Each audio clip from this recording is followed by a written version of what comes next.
Mis padres me exigieron mi casa nueva. Tu hermana la merece más. Sentenciaron. Y mi infierno apenas comenzaba.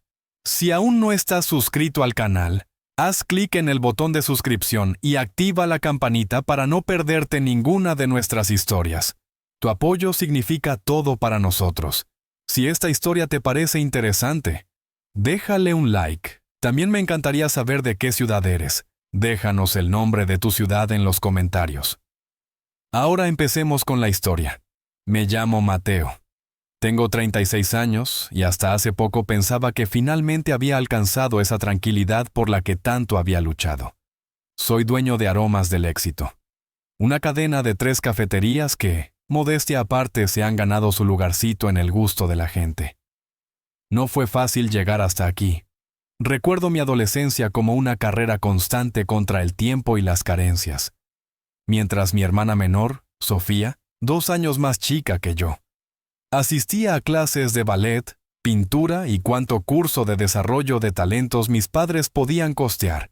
Yo ya andaba buscando cómo contribuir en casa. Lavacoches, mesero en un restaurante de menú corrido, ayudante en la bodega de abarrotes del mercado. Lo que cayera era bueno. El día que cumplí 18, mi padre Ernesto se sentó conmigo en la desvencijada mesa de la cocina. Su voz, siempre con ese tono de autoridad inapelable, me soltó la noticia como si fuera lo más natural del mundo. «Mateo, la universidad tendrá que esperar un tiempecito. Las cosas están apretadas y necesitamos que apoyes más en firme con los gastos». Sofía en ese entonces soñaba con ser diseñadora de modas, y mis padres estaban convencidos de que sería la próxima Carolina Herrera. Ese tiempecito se convirtió en años, en una década donde mis propios sueños universitarios empolvaron en algún rincón de mi mente, mientras yo aprendía de administración en la escuela de la vida, trabajando de sol a sol. Pero no soy hombre de rencores, o al menos eso creía. Ahorré cada peso, me privé de muchas cosas, invertí con cautela y finalmente Aromas del Éxito floreció.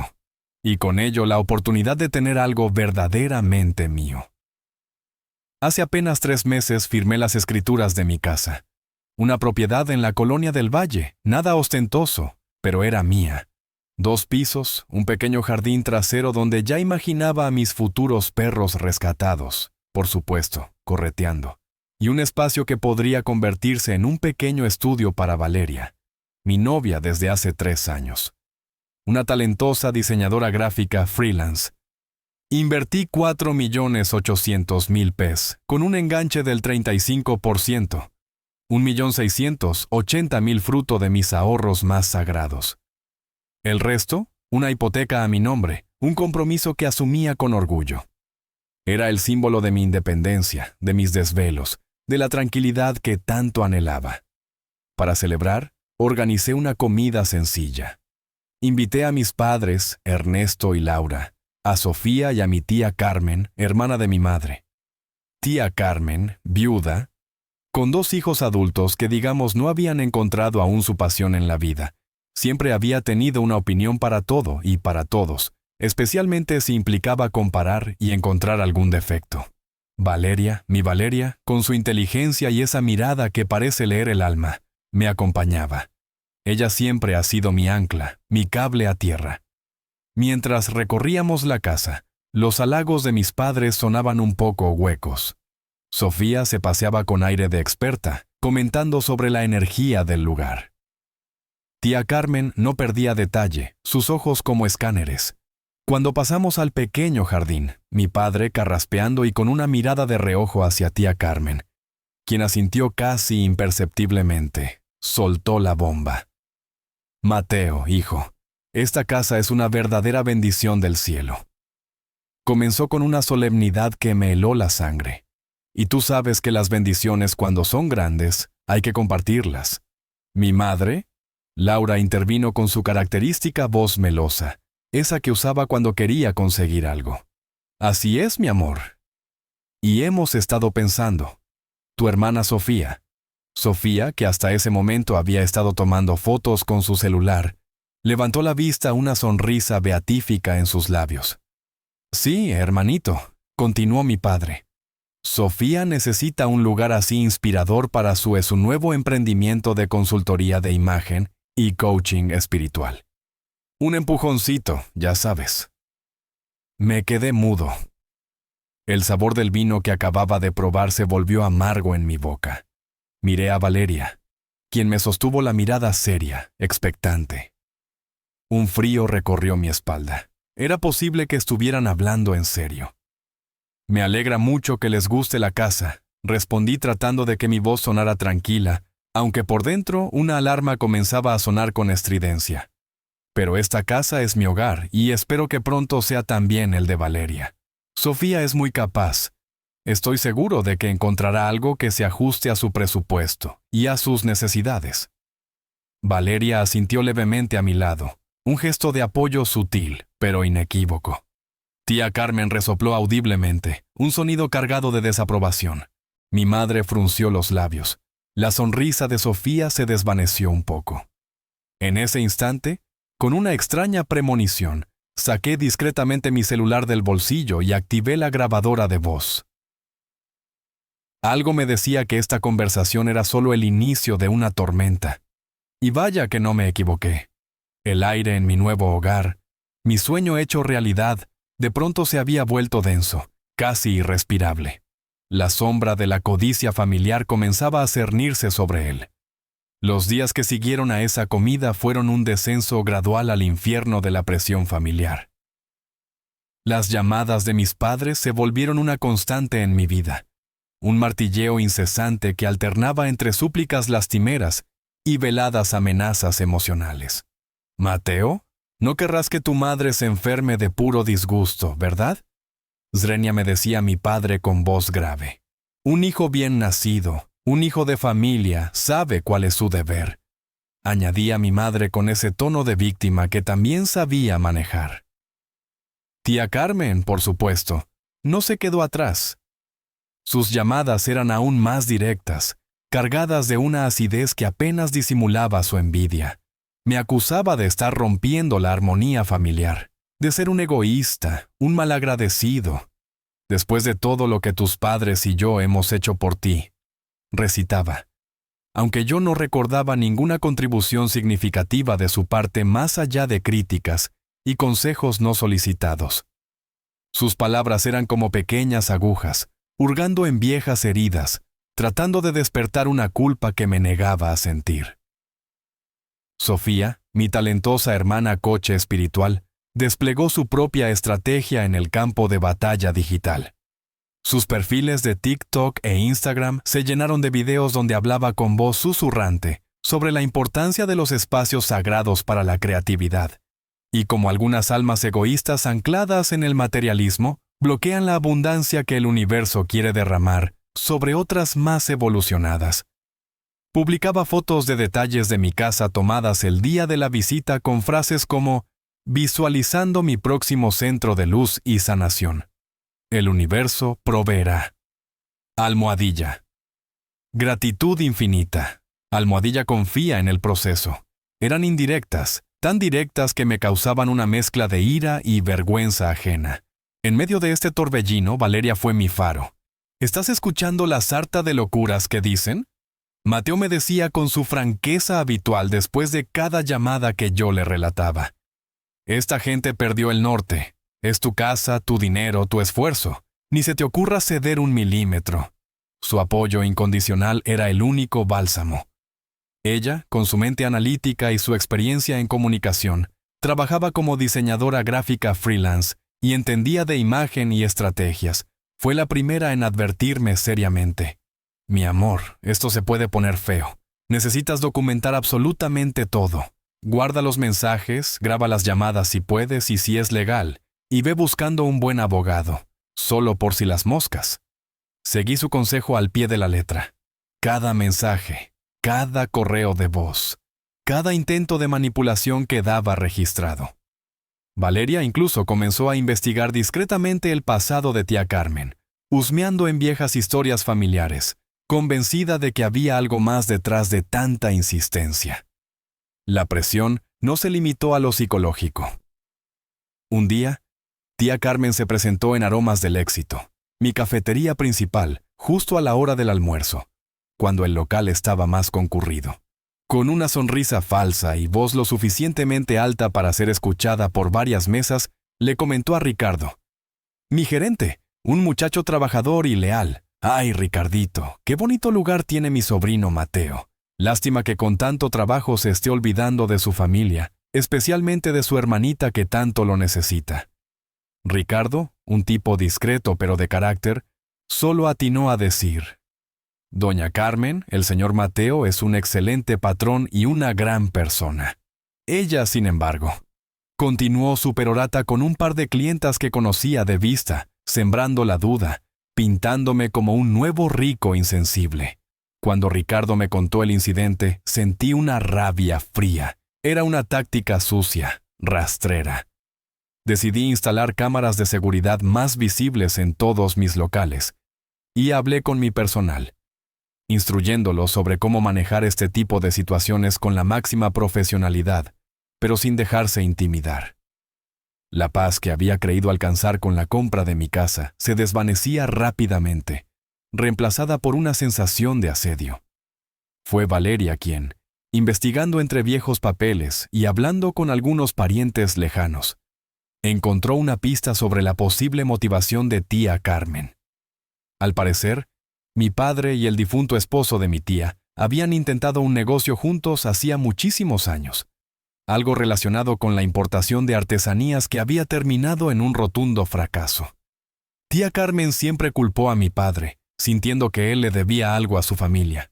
Ahora, con mi relativo éxito, parecía ver la oportunidad de cobrarse esa vieja deuda moral a través de mi patrimonio, usando a Sofía como instrumento y a mis padres como dóciles ejecutores.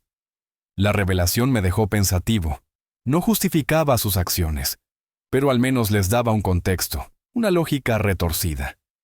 Ya no era solo la envidia o el favoritismo por Sofía. Había una vieja rencilla, una sed de revancha que ahora se dirigía hacia mí. Siguiendo el consejo de Valeria, contacté a un abogado, el licenciado Cervantes, solo para una consulta inicial, para entender mis derechos y prepararme para lo que presentía sería una larga y desagradable batalla. La red de manipulación se tejía cada vez más apretada a mi alrededor. La relativa calma que siguió a la consulta con el licenciado Cervantes fue, como se dice, la calma que precede a la tormenta. Yo intentaba seguir con mi vida, concentrarme en mis cafeterías, pasar tiempo de calidad con Valeria, pero una nube oscura flotaba sobre mi cabeza. Sabía que mi familia no se daría por vencida tan fácilmente, especialmente con tía Carmen moviendo los hilos desde las sombras. Y la tormenta llegó, no con truenos ni relámpagos, sino con el frío y formal golpe de un sobremanila entregado por un actuario judicial. Ocurrió en Aromas del Éxito, mi local principal, a media mañana, en plena hora pico. Yo estaba revisando unos inventarios con Ricardo cuando el hombre de traje gris y portafolio en mano preguntó por mí. Al identificarme me entregó el paquete con una seriedad imperturbable. «¿Firme aquí, por favor?» La escena no pasó desapercibida para algunos clientes habituales, quienes me miraron con una mezcla de curiosidad y preocupación. Sentí como el color se me iba del rostro. Con manos temblorosas, abrí el sobre allí mismo. El encabezado del documento no dejaba lugar a dudas. Juzgado de lo familiar. Mis propios padres, Ernesto y Laura y mi hermana Sofía, me demandaban. La sangre dejó de ser espesa en ese instante, se convirtió en un líquido helado que recorría mis venas. Leí los cargos con incredulidad creciente, incumplimiento de deber filial, enriquecimiento indebido a costa del bienestar y las expectativas familiares, negación de apoyo a miembro vulnerable de la familia. La demanda no solo exigía la entrega inmediata de la casa a nombre de Sofía, sino que también solicitaba una compensación económica por el apoyo moral, emocional y económico, no recibido para el desarrollo profesional y espiritual de Sofía, además de una cláusula absolutamente demencial, que yo pagara una renta mensual a Sofía por el uso de la que, según ellos, ya era su casa, en caso de que yo siguiera viviendo allí mientras se resolvía el litigio. Era un disparate de principio a fin. El abogado que firmaba semejante engendro era un tal licenciado Benítez, un hombre que no me sonaba de nada, pero que según supe después por boca de Carlos, un primo lejano que mantenía cierta comunicación conmigo. Había sido recomendado por tía Carmen.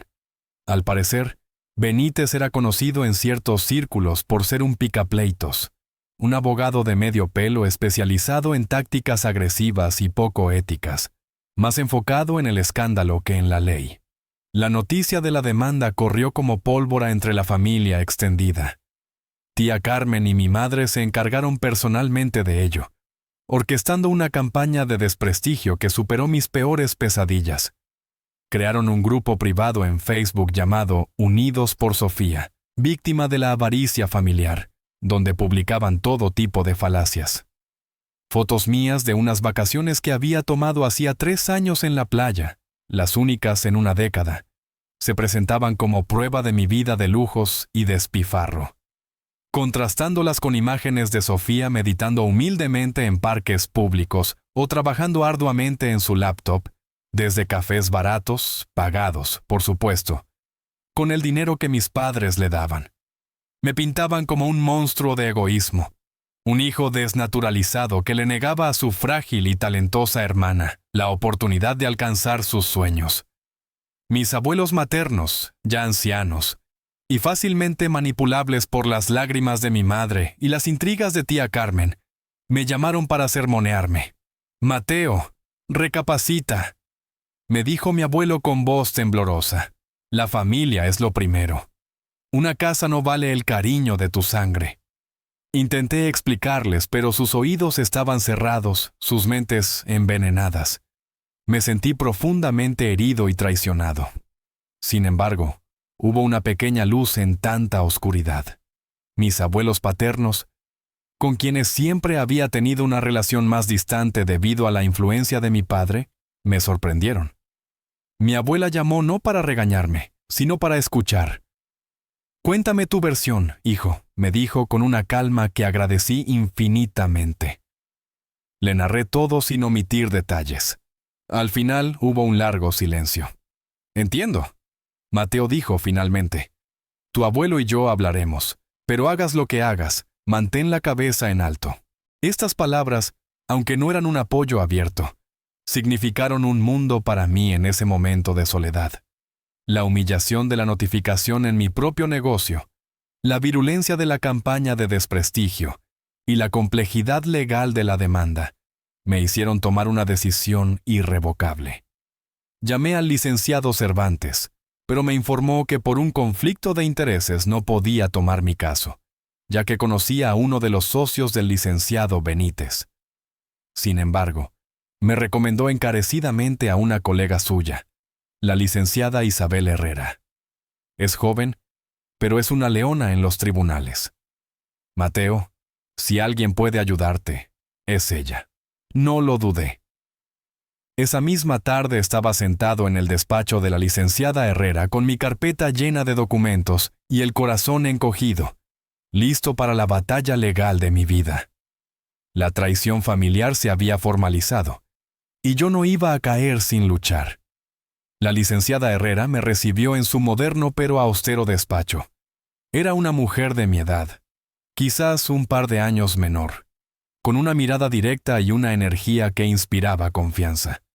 Escuchó mi historia con atención, revisando los documentos que yo ya había comenzado a recopilar: estados de cuenta, contrato de la casa, las grabaciones de las conversaciones, capturas de pantalla de las publicaciones de Sofía y del grupo de Facebook.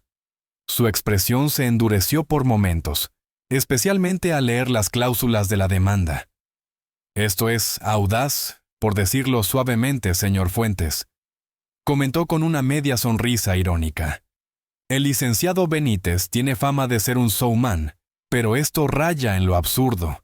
Sin embargo, no podemos subestimarlos. Una demanda, por ridícula que sea, debe tomarse en serio». Salí de su oficina con una mezcla de alivio y determinación. Por fin tenía a alguien competente de mi lado. La licenciada Herrera me aseguró que mi caso era sólido. pero me advirtió que sería una lucha desgastante, tanto emocional como económicamente. Pocos días después, el licenciado Benítez, haciendo gala de su reputación, solicitó una reunión conciliatoria urgente. Acudimos la licenciada Herrera y yo, el abogado de mi familia, un hombre corpulento con un traje demasiado brillante y una sonrisa que no llegaba a sus ojos. Nos recibió en su ostentosa oficina. La oferta de paz fue tan insultante como esperaba. Yo debía ceder la casa de inmediato, comprometerme a pagar la hipoteca por los siguientes 3 años, entregarle a Sofía la cantidad de 800,000 euros en efectivo para iniciar su empresa de coaching holístico y amueblar su nuevo centro de operaciones, y como cereza del pastel, publicar una disculpa en mis redes sociales y en el infame grupo de Facebook familiar por el dolor y la angustia causados. La licenciada Herrera ni siquiera parpadeó. «Licenciado Benítez», dijo con una calma glacial, «¿está usted consciente de que acaba de proponer un acto de extorsión? Porque eso es lo que parece». Grabó toda la reunión con su teléfono, con el consentimiento tácito de Benítez, quien parecía demasiado pagado de sí mismo como para preocuparse. Rechazamos su oferta de manera atajante y nos retiramos, no sin antes escuchar avenirnos que nos arrepentiríamos de no aceptar la generosidad de su cliente. La guerra sucia no se hizo esperar. Sofía y tía Carmen, sintiéndose impunes, comenzaron a hostigar a Valeria. Dejaban comentarios anónimos y desagradables en las publicaciones de su portafolio profesional online. Y peor aún, contactaron a un par de sus clientes más importantes, sembrando dudas sobre su estabilidad emocional debido a problemas personales graves con la familia de su novio. Valeria, aunque afectada, fue increíblemente fuerte. Documentamos cada incidente, cada mensaje, cada intento de difamación. La licenciada Herrera envió una carta de advertencia formal, un cese y desista a ambas, amenazando con acciones legales por difamación y acos, y no paraban de inmediato. Paralelamente, mis cafeterías se convirtieron en el blanco de una campaña de desprestigio online. Decenas de reseñas de una estrella aparecieron de la noche a la mañana en Google y otras plataformas, todas con quejas genéricas y evidentemente falsas. Café quemado, pésimo servicio, lugar sucio. Era obvio quién estaba detrás. Ricardo, mi gerente y otros empleados leales se sintieron indignados. Con mi aprobación comenzaron a responder educadamente cada reseña falsa, invitando a los supuestos clientes a contactarlos directamente para resolver el problema. Carlos, mi primo, quien cada vez se alineaba más conmigo, movilizó discretamente a otros familiares y amigos para que publicaran reseñas positivas y genuinas basadas en sus experiencias reales. Yo mismo publiqué un comunicado en las redes de Aromas del Éxito, agradeciendo la lealtad de nuestros clientes y aludiendo a intentos de competencia desleal y difamación, que no lograrán mermar nuestro compromiso con la calidad y el servicio. Fue una pequeña batalla dentro de la gran guerra, pero sentimos que la ganábamos. En medio de este caos, recibí una llamada inesperada. Don Alejandro, el viejo amigo de mi padre. Su voz sonaba apesadumbrada. «Mateo, lamento mucho lo que estás pasando», me dijo. «Hablé con tu padre. Intenté hacerlo entrar en razón, pero fue como hablar con una pared. Ernesto está completamente cegado por Laura, y sobre todo por Carmen. La discusión fue agria, muy agria. Me acusó de traidor, de no entender el valor de la familia. Hizo una pausa, pero quiero que sepas que estoy de tu lado. Si necesitas un testigo, cuenta conmigo. Puedo dar fe de que siempre has sido un muchacho trabajador, independiente, y de que tu padre, bueno, digamos que Ernesto siempre ha tenido una relación complicada con el dinero y las responsabilidades». La oferta de don Alejandro fue un bálsamo. Saber que una figura respetada y cercana a mi padre estaba dispuesta a apoyarme públicamente me dio un nuevo impulso. Las tácticas de mi familia eran viles, pero poco a poco la verdad comenzaba a abrirse paso, y yo no estaba tan solo como ellos querían hacerme creer. Cada pequeña victoria moral, cada muestra de apoyo fortalecía mi resolución. La escalada del conflicto era brutal, pero mi voluntad de luchar por lo que era justo también crecía, con el testimonio potencial de don Alejandro como un as bajo la manga y la creciente evidencia de la campaña de acoso. La licenciada Herrera y yo nos sumergimos de lleno en la preparación de la defensa. Ella era implacable, una verdadera detective legal. No se conformó con los documentos que yo le había proporcionado. Inició su propia investigación escarbando en el pasado financiero y las conexiones de mi familia. Los descubrimientos no tardaron en llegar y eran, por decirlo menos, reveladores. La licenciada Herrera, a través de sus contactos y con un poco de astucia legal, logró obtener información sobre el historial crediticio de Sofía. Resultó que mi espiritual y desapegada hermana acumulaba deudas considerables en varias tarjetas de crédito departamentales y préstamos personales pequeños. No eran para inversiones en su carrera de coaching como ella pregonaba, sino para financiar una vida de compras impulsivas, ropa de marca, gadgets tecnológicos de última generación y una serie de cursos online fraudulentos impartidos por supuestos gurús de la autoayuda y el emprendimiento cuántico que prometían la riqueza instantánea con mínimo esfuerzo. Era la personificación de la filosofía del manifiéstalo y el universo proveerá siempre y cuando otros pagaran la cuenta. Además, la licenciada Herrera confirmó las sospechas de Valeria sobre tía Carmen.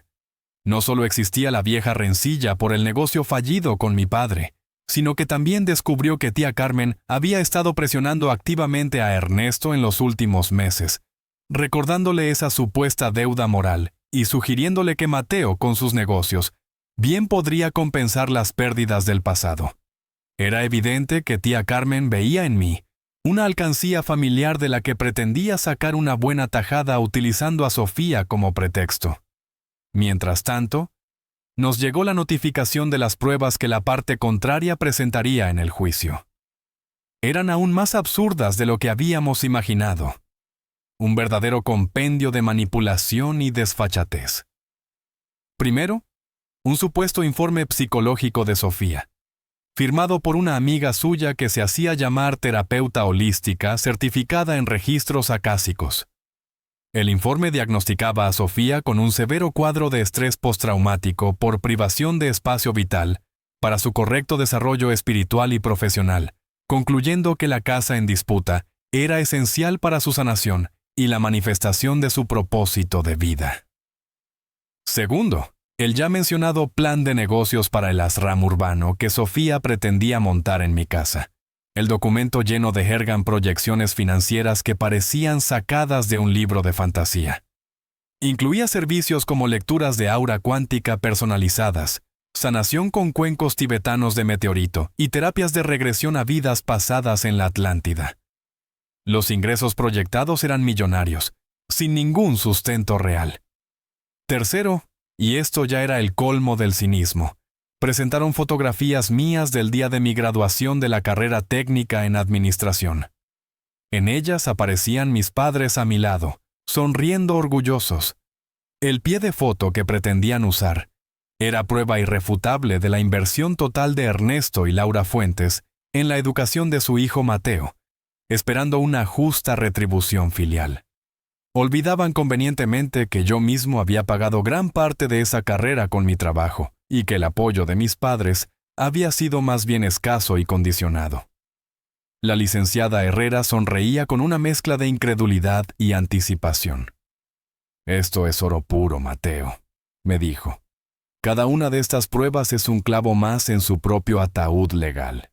Nuestra estrategia será simple.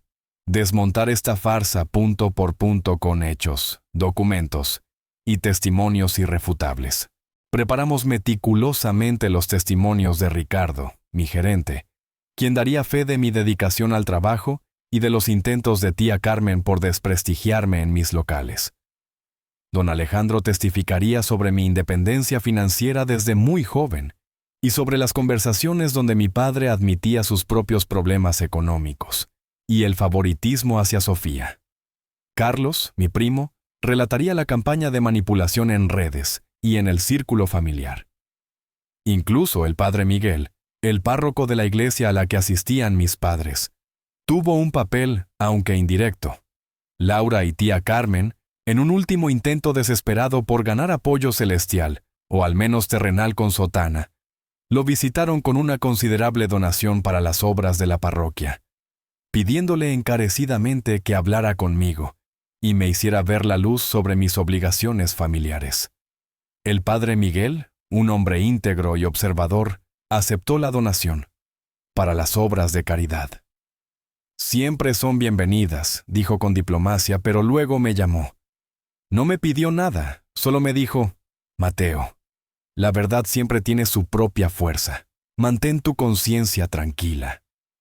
Unos días después, en la misa dominical, dio un sermón memorable sobre la codicia, el falso testimonio, y como algunos invocan el nombre de Dios y la familia para justificar sus actos más egoístas. Según me contó Carlos, quien también asistió, mis padres y tía Carmen se removieron incómodos en su banca durante toda la homilía. La defensa estaba lista. Cada documento, cada testimonio, cada detalle estaba alineado para exponer la verdad. La farsa montada por mi familia estaba a punto de ser desenmascarada. El día del juicio llegó con un cielo gris promiso, un reflejo perfecto de mi estado de ánimo. Aunque la licenciada Herrera me había asegurado que teníamos un caso sólido, la idea de enfrentarme a mis propios padres y a mi hermana en un tribunal me revolvía el estómago. Valeria me acompañó, su mano apretando la mía con una fuerza tranquilizadora.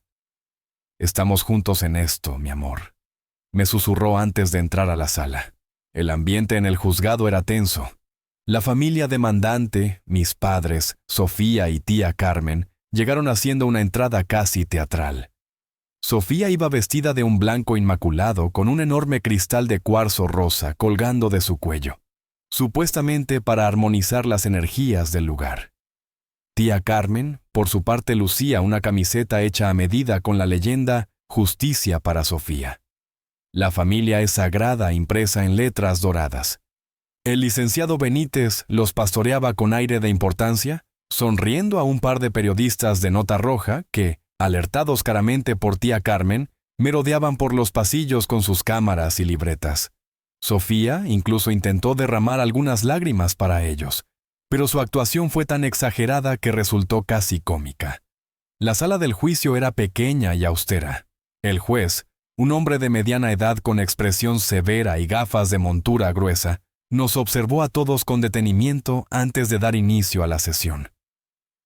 El licenciado Benítez comenzó su alegato con una perorata melodramática sobre los sagrados lazos familiares, los sacrificios de unos padres abnegados y la obligación moral de un hijo próspero de velar por el bienestar de su hermana menos afortunada, pero inmensamente talentosa.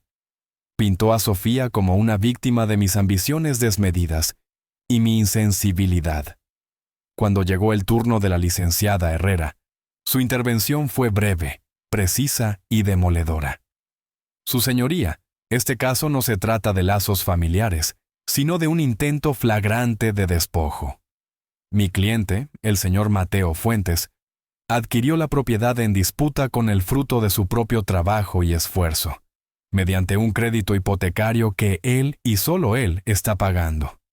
Los demandantes no tienen ningún derecho legal ni moral sobre dicha propiedad. Lo que veremos hoy aquí es un claro ejemplo de abuso del sistema judicial, y me atrevería a decir de extorsión emocional. El desfile de pruebas de la parte contraria fue el teatro del absurdo que esperábamos. Presentaron el infame informe psicológico de Sofía, que el juez apenas hojeó con una mueca de escepticismo. Mostraron el plan de negocios de las Urbano, y el juez interrumpió al licenciado Benítez para preguntarle si Sofía tenía algún tipo de licencia o certificación para ofrecer terapias de regresión a la Atlántida. Benítez tartamudeó una respuesta evasiva.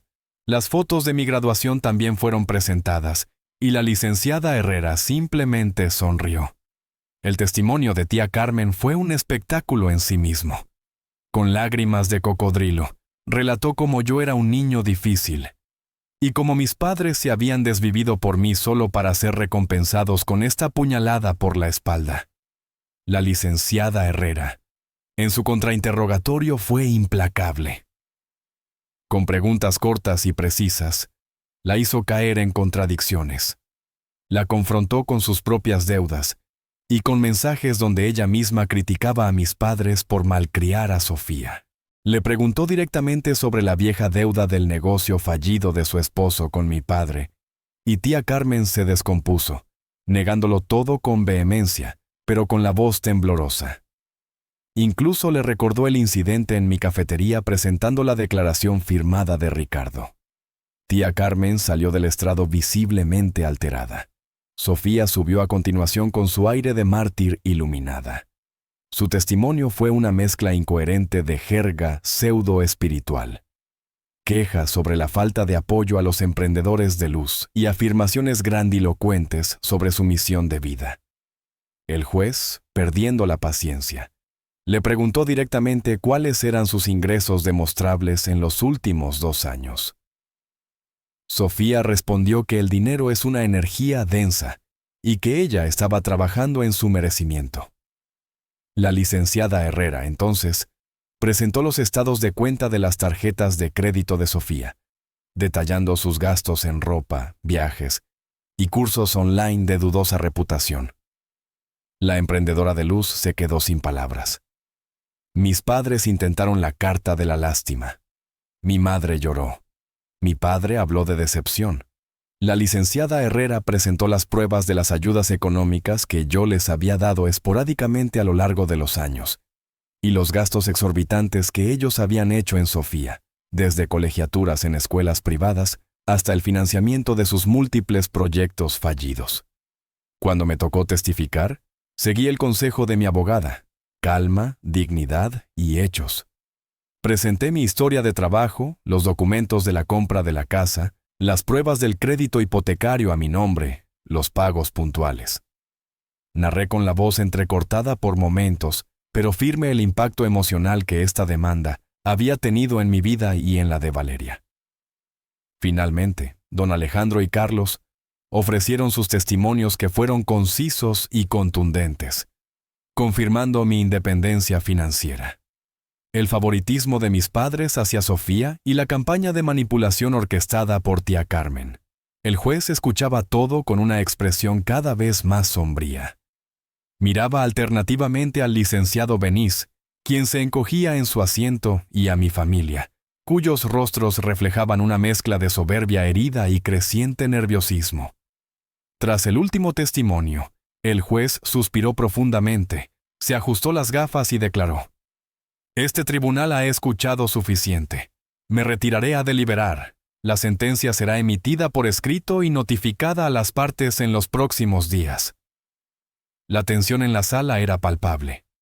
Habíamos presentado nuestra verdad con contundencia. Ahora solo quedaba esperar.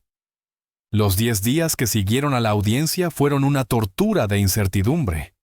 Aunque la licenciada Herrera se mostraba optimista, yo no podía evitar repasar cada detalle del juicio, cada palabra, cada mirada. El sueño se me escapaba, y la ansiedad era una compañera constante. Valeria fue mi ancla, distréndome con películas, preparándome mis platillos favoritos, simplemente estando ahí en silencio cuando más lo necesitaba. Finalmente, una mañana sonó el teléfono. Era la licenciada Herrera. Su voz al otro lado de la línea sonaba clara y triunfal. «Mateo, ganamos». Se hizo justicia. Tengo la sentencia en mis manos. Caso desestimado en su totalidad. El juez no solo rechazó todas sus pretensiones, sino que en la fundamentación critica duramente a los demandantes por abuso del sistema judicial y califica la demanda como frívola y vejatoria. Incluso los condenó a pagar las costas del juicio. Sentí que un peso enorme, una montaña, se me quitaba de encima.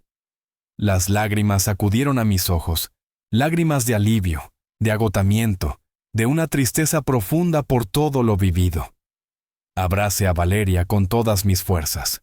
Lo habíamos logrado. La pesadilla legal había terminado. Pero la pesadilla familiar estaba lejos de concluir. Según me contó Carlos más tarde, él tenía sus informantes dentro del círculo íntimo de tía Carmen. Cuando el licenciado Benítez les notificó el veredicto, la reacción fue apocalíptica. Tía Carmen al parecer sufrió un ataque de histeria en pleno despacho del abogado, gritando que todos los jueces estaban comprados por Mateo, que el dinero sucio había triunfado sobre la decencia y amenazando con llegar hasta las últimas consecuencias.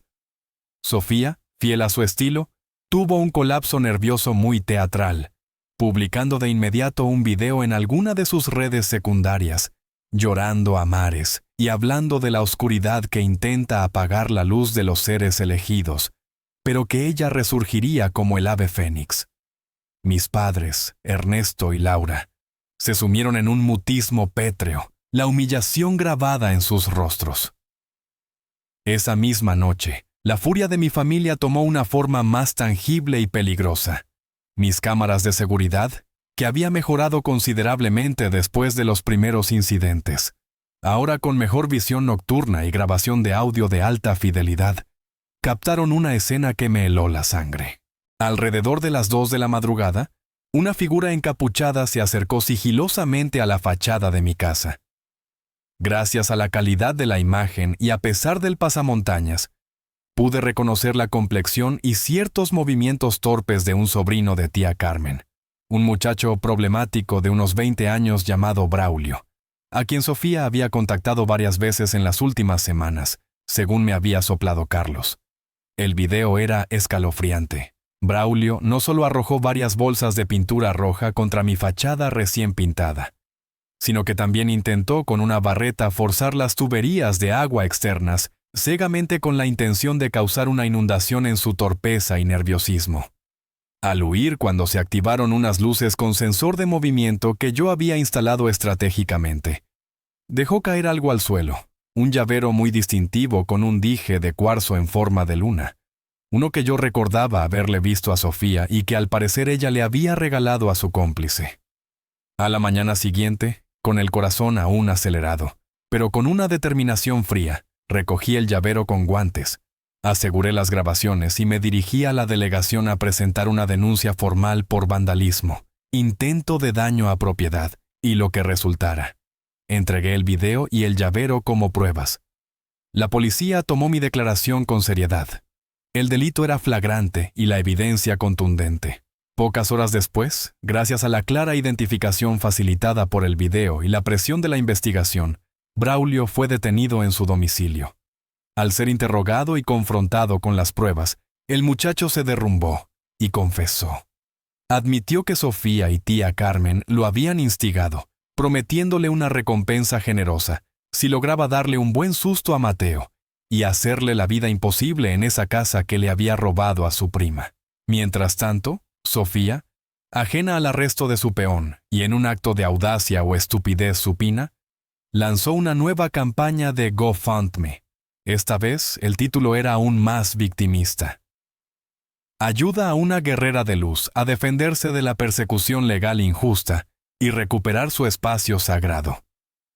En la descripción alegaba ser víctima de una conspiración judicial orquestada por mí y pedía donaciones para apelar la sentencia y contratar a un equipo de abogados internacionales de derechos humanos.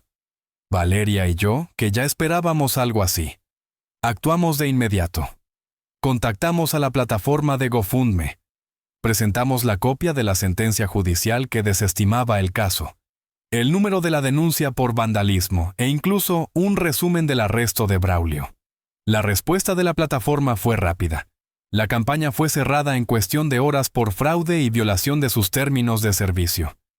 Advirtieron a Sofía que su cuenta sería investigada y que podría enfrentar consecuencias legales por parte de la propia plataforma. La justicia había hablado en el tribunal y ahora las consecuencias de sus actos comenzaban a alcanzar a mi familia de una forma muy real y tangible. El sabor de la victoria era agridulce, pero necesario. La noticia del veredicto judicial a mi favor, seguida rápidamente por el escandaloso arresto de Braulio y su confesión implicando directamente a Sofía y a tía Carmen, se esparció como un reguero de pólvora. No hizo falta que yo dijera nada. La combinación de hechos era tan potente que algunos medios locales y varios blogs de chismes de la ciudad retomaron la historia pintando un cuadro bastante poco favorecedor de mi familia. Los titulares iban desde demanda familiar por casa termina en escándalo de vandalismo hasta influencia espiritual acusada de instigar ataque contra su propio hermano. La licenciada Herrera me aconsejó mantener un perfil bajo, pero emitir un comunicado oficial para fijar mi postura y evitar especulaciones. Así lo hicimos. A través de sus redes profesionales y de las mías, tanto personales como las de Aromas del Éxito, publicamos un texto sereno pero firme. Agradezco profundamente las muestras de apoyo recibidas. La justicia ha prevalecido y la verdad ha salido a la luz. Lamento que asuntos familiares hayan trascendido de esta manera. En este momento, mi prioridad es mi tranquilidad y la seguridad de mi hogar. Me reservo el derecho de emprender acciones legales adicionales contra cualquier persona que persista en la difamación o el acoso. Confío en que las autoridades competentes continuarán con las investigaciones pertinentes hasta sus últimas consecuencias. El verdadero epicentro de la implosión, sin embargo, fue el grupo de WhatsApp de la familia Fuentes Unida, ese que mi madre había creado hacía años con la intención de mantener los lazos fraternos. Ante la avalancha de noticias y el oprobio público, el chat se convirtió en un campo de batalla virtual. Laura, mi madre, intentó un último y patético mensaje victimista. Hijos, primos, tíos, vean cómo nos atacan, cómo difaman a nuestra inocente Sofía. Es una campaña de odio orquestada por quien ya saben. Necesitamos cerrar filas, apoyarnos. Fue la gota que derramó el vaso. Carlos, mi primo, quien había sido mi principal fuente de información y un apoyo constante en la sombra, explotó. Cerrar filas, tía. ¿Hallar quién? A Sofía, que mandó a un delincuente a vandalizar la casa de Mateo. A tía Carmen, que la solapó y cegaramente le llenó la cabeza de veneno. Y ya basta de tanta hipocresía. Su mensaje abrió la compuerta. Otros primos, tíos e incluso mis abuelos paternos, que hasta entonces habían mantenido una postura más reservada en el chat, comenzaron a expresar su indignación. Ernesto, Laura, esto es una vergüenza para todo el apellido Fuentes. Escribió mi tío Rodolfo, hermano de mi padre, un hombre usualmente callado. ¿Cómo pudieron llegar a esto? Mateo siempre ha sido un buen hijo, un buen sobrino. Lo que le han hecho no tiene nombre. Mis abuelos paternos fueron aún más directos. Estamos profundamente decepcionados y avergonzados de ustedes, Ernesto y Laura. ¿Y tú, Carmen? Siempre has sido una sembradora de discordia. Sofía necesita ayuda profesional, no que le sigan solapando sus caprichos y delitos. Los pocos defensores que les quedaban a mis padres y a tía Carmen enmudecieron. Algunos más cobardes simplemente abandonaron el grupo. Se reveló entre dimes y diretes que tía Carmen le había prometido a Braulio una buena tajada del dinero que supuestamente obtendrían si Mateo entraba en razón o si lograban recuperar la casa para Sofía. La codicia y la maldad habían quedado expuestas en toda su crudeza. Las consecuencias para los instigadores no se limitaron al repudio familiar. Tía Carmen, además de enfrentar una posible investigación por su participación en el vandalismo, vio cómo sus propios hijos comenzaban a distanciarse de ella, avergonzados por el escándalo y hartos de sus intrigas. Se quedó prácticamente sola, rumiando su amargura. Sofía, por su parte, estaba en serios problemas. La investigación por el intento de fraude en GoFundMe seguía su curso y ahora se sumaba a la acusación por instigación al vandalismo. Su imagen de influencia espiritual quedó hecha añicos. Las pocas marcas que alguna vez le habían ofrecido alguna colaboración menor le retiraron cualquier apoyo. Su carrera había implosionado antes de empezar. Mis padres, Ernesto y Laura, se enfrentaron a ostracismo social en su pequeña comunidad. En la iglesia, donde antes eran tan respetados, ahora la gente los miraba con una mezcla de lástima y desaprobación.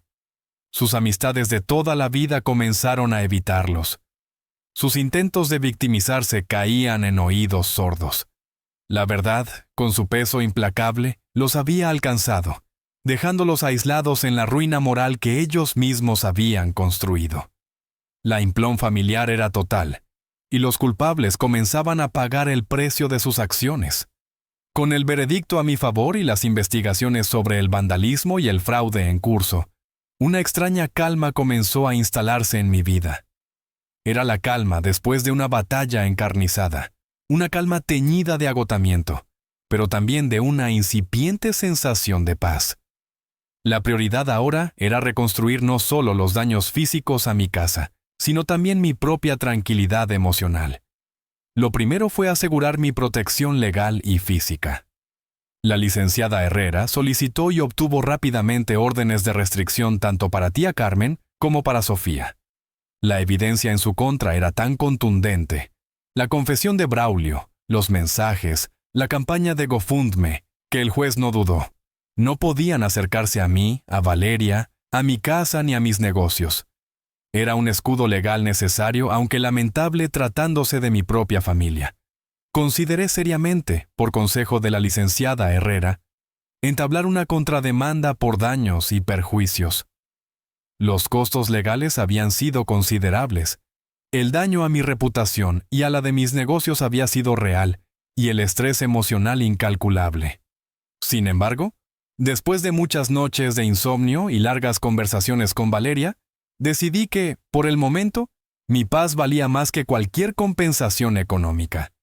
Quería cerrar ese capítulo legal lo antes posible, aunque dejé la puerta abierta a retomar la acción si el acoso o la difamación continuaban de alguna forma.